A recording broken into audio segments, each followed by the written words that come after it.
Here's a scenario that plays out every single week across the entire world for a ton of small businesses. And it's the scenario that you just had your best revenue month ever. Things are going really well, you're thriving, and even you're thinking about expansion. How do I handle all of these new customers? But then payroll comes, Friday happens, you look at your bank account and you recognize the number in it is not the number you thought it would be. And it starts to raise the question, maybe you can cover payroll, but what does it look like for the long-term health? Now things are a little tighter than you once thought they would be. The issue is not that your business is unprofitable or that it can't scale to what you want it to be so you can cover all of these bills and continue the growth that you want it to have. The issue is that visibility has started to lack. You might have gotten further removed from what the actual work was into the back-end administrative tasks, and you create some level of gap there. This is where we close that gap. The answer is not to go hire an accountant that's going to cost a lot of money to a growing business, telling you things that you are having a hard time understanding, or to get a larger credit line so that you can hold and then float this money while you ultimately get your collections in. Although those are two viable ways to do it, I believe there is a third, one where you can have more visibility into your work at a granular level that will let you ultimately make a better educated decision on if you need to go find that accountant or if you need that extra line of credit. The idea is that we are going to close the gap between what the reality of the business is and then what you believe it is as the owner. That is why I made a 3-tab cash flow tracker entirely within Google Sheets. I'm going to walk you through it in this video, every row, every column, what it does, how it helps to inform you, and ultimately how it helps you track the health of your business going forward. This is our tool that we're going to use every week to make sure that we have a clear understanding of what's coming up in the future and how we can plan for it. Let's not waste any more time. Let's hop right into the Google Sheet that'll help give you visibility into where your business currently sits today and then where it's moving into in the future. As we open the document, we see 3 tabs: weekly position, actual versus forecast, and a health dashboard. We are going to begin on the health dashboard because it is really an aggregate of all the other information that we are going to input into this. Now, how this was designed is we are going to put minimal amount of entries to get maximum amount of output, meaning I don't want you to have to sit into this thing, input everything all the time, and it's going to be a monotonous task. I want you to be able to spend 10 minutes every Monday morning to input the necessary information that will ultimately flow into the following weeks. As we hop into the health dashboard, we have a couple manual entries that'll have to be put in. And one of those is our total payroll amount. And it's, for example, $12,500. This is just the payroll I know is going out the door bi-weekly that I can account on. It's a structured number that'll help pull through in all the variations of the sheet that'll help us build towards our understanding. The next is our danger floor, really our threshold that we want our bank account to be at. For instance, I put $30,000, meaning that at $30,000, I want to know if I ever go below this number. This gives me the flag that says if I go under 30 and I have $12,500, I only have a short runway to really accommodate all my payroll and make sure that my people are good and then receiving money to keep the business being healthy. So $30,000 felt like a natural feeling of where I wanted to be. Now, the coolest part about this tab in particular are the KPI cards. It's where all the information it carries, and one of those is the cash buffer days. Cash buffer days is a way of saying that if everything stops, no dollars come in, how long can the business stay active? How long can I pay my bills? How long can I pay my people? This is a big number that is aggregated from all the different information that we're going to be talking about in here in a moment. But for this example, it's 32 days. Now, I set some filters up on this as well, where ultimately I want this to be something you can look at, have a clear understanding of where your business is, and then make decisions. So why not be able to serve that up based on the criteria we want? For instance, I put 45 plus days, I will say my business is healthy. I can survive for a month and a half with no additional money coming in. That means I feel like I'm in a pretty good spot for where my business is at any point. Where I start to get a little hesitant is between 20 and 44 days. That's where you see this watch pop up. We're currently sitting right in that at 32 days. And then where I feel there's significant risk is anything under 20. Anything under 20, I really need to make an actionable plan moving forward. This allows me to know I'm at 32 days, I'm in that watch window, and now I can move forward to better understand. The next is payroll coverage ratio. It's how many times can I cover payroll with exactly what's in the bank account going forward. For this instance, it's a little over 5 times. I believe that I can cover 5 payroll cycles without any more money coming in the door, and that's done through an aggregate of the information on the first 2 tabs we'll go over. I set up criteria here where I believe anything over 3 payrolls, I'm healthy for in this example. Anything where I know I can only cover maybe a payroll and a half or 2 payrolls, that's a watch to me. I really want to make sure that I stay on top of that and make plans going forward. Significant risk comes in where I believe I can only pay 1 more payroll cycle. 2 weeks from now, I run out of money. That is a very big deal that I want to stay aware of. The next is weeks until red, and this is really an aggregate of all the expenses I have. If nothing else comes into the bank account, how long can the company stay afloat? How long can we wait on invoices coming through the door, clients paying us until we are red and the bank account is really in a bad spot? For this example, I have 2 weeks, which if we go off our filters means I am at significant risk at this point, citing that under 3 weeks, I believe there's a really big problem. I can only keep the company functioning for 3 more weeks.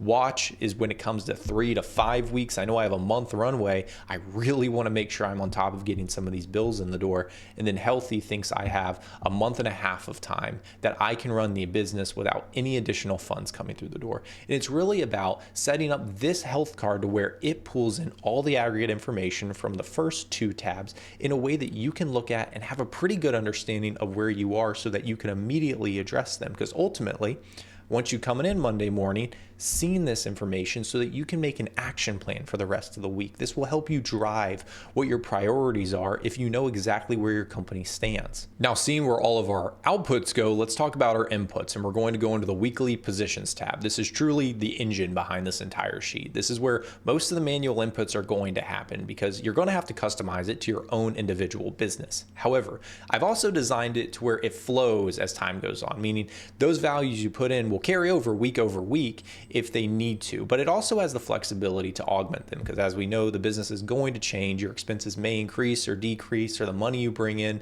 is going to only grow higher, we can hope.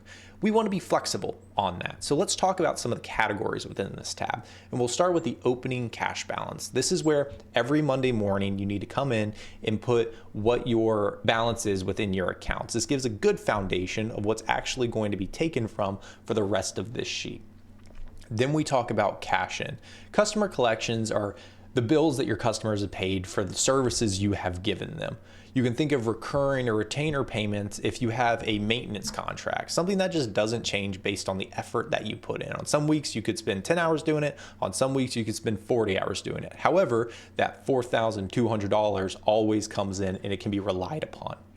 You also have deposits received for newer jobs. Think if you exist in an industry where a customer might pay you half when you start the job and then give you the back half when you finish it. This is a good way to account for that first half of payment, knowing that there is still money to be realized as you go on into the future. Then you have other income, which just really doesn't fit in these categories. Say you sell equipment or do some service that you don't normally offer, that is kind of a one-off. This is a good place to put other income, but ultimately you're going to have 4 rows here that define the amount of money coming in. As we go into cash out, it gets a little more complex because frankly, we care a lot about how the cash goes out and then having visibility into it. With the cash in area, we can afford to have 4 rows because it can be bucketed a lot easier. Let's talk about the cash out because it's going to be segmented quite a bit. We have payroll and owner draw. This is largely going to be your biggest output that happens over a bi-weekly basis. This has also been designed to where you can see at the bottom payroll this week, if there is payroll going out, if there is not, as well as this doesn't happen weekly, so why track it as such? This is going to be a bi-weekly activity that we can plan against. Next, we have materials and subcontractors, which is really just the materials you bought or the subcontractors you got to support you to finish your jobs. You have fixed overhead with things like rent, utilities, insurance, stuff that does not change month over month that can be relied on as an expense so that you know you have to plan against it. You have vehicle and equipment payments. If you're paying off a vehicle, if you're going through and making payments for it, this is obviously going to decrease as time goes on and you're able to pay off all of those equipment. Marketing and software is ads, marketing you have. If you have a CRM that helps you, or if you use a tool that helps you run your business, you want to be able to account for the expenses it's giving you and then account for the marketing so you can ultimately track how much is the marketing actively making you. These are great foundations for calculations that'll help you as your business matures. A big one is also the tax reserve. This is a set aside. This is an amount of money that you do not spend. And the reason I set it up weekly is because it's a behavioral idea. We don't want to have to panic when we go to every 3 months if we're doing it quarterly or at the end of the year. We don't want to have to see this huge lump of money that gives us a lot of anxiety. If we can create the behavioral to actually account for it every week and then not touch it, it puts us in a much better place that when the tax day comes, we're able to handle it accordingly. As well as loan and line of credit payment. If we have small business loans out or if we're making credit payments against things we have already borrowed, this is a good place to put that money so that we understand what debts are really against the business to begin with. Other and miscellaneous are just things that don't fit into the other rows. Think things that might not be common or things that just might pop up. These are good areas to have so that we make sure we track expenses but not have the rigidity of these other several rows that just might not fit the overall idea. This all plays out into our net cash flow. This is calculated from our total cash in to our total cash out and then tells us what our net cash flow was on a given month. This can be seen as we got a $2,030 increase to $64,000 in our bank account. That's a really good idea, formatted to where you can see just at a glance that we're in the green, we're doing pretty well. And as we continue across into week 2, we have a very similar setup, but we also notice going into week 3, we have something very dramatic happen. We have a huge drop in cash in. Things just didn't work. We didn't get our customer collections in this week. And for whatever reason, we had a massive decrease in our cash in of $22,000 less than we had in week 1. However, on the flip side, we also had a big increase in cash out, and we can track that exactly to the materials section. So we might have bought a ton of materials, we might have had big subcontractor bills come out, but ultimately now we kind of know where everything came from that forced us to do this. And this created a filter that we talked about earlier. We had a negative $36,000 cash flow decrease for this week alone. That puts us under that $30,000 criteria that we talked about, where I want to keep the business account at $30,000 minimum. That puts us right under it, which says, oh, I just hit this 30, I see the red, I understand where I'm currently at, and now I can make adjustments. This continues to fill out with the adjustment kind of back to the normalization of these materials. Revenue has came in. Again, you've had a best month we've had so far bringing in customer collections. We're back in the green, 16,000, and we're good. Ultimately, this helps us create an understanding of how our business behaves. Do we have weeks in the month that just don't perform as better as others? Do we have months that don't perform as good?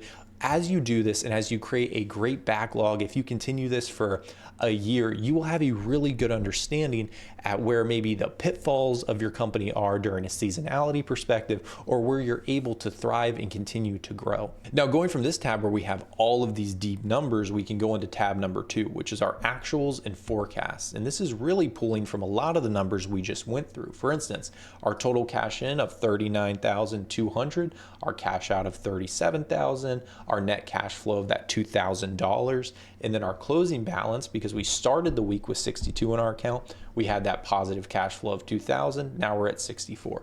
This is where we're able to put in, yes, we forecasted these numbers, but what did it actually come out to? So say for this week, we thought we were going to bring in that 39,000 of total cash into the bank account.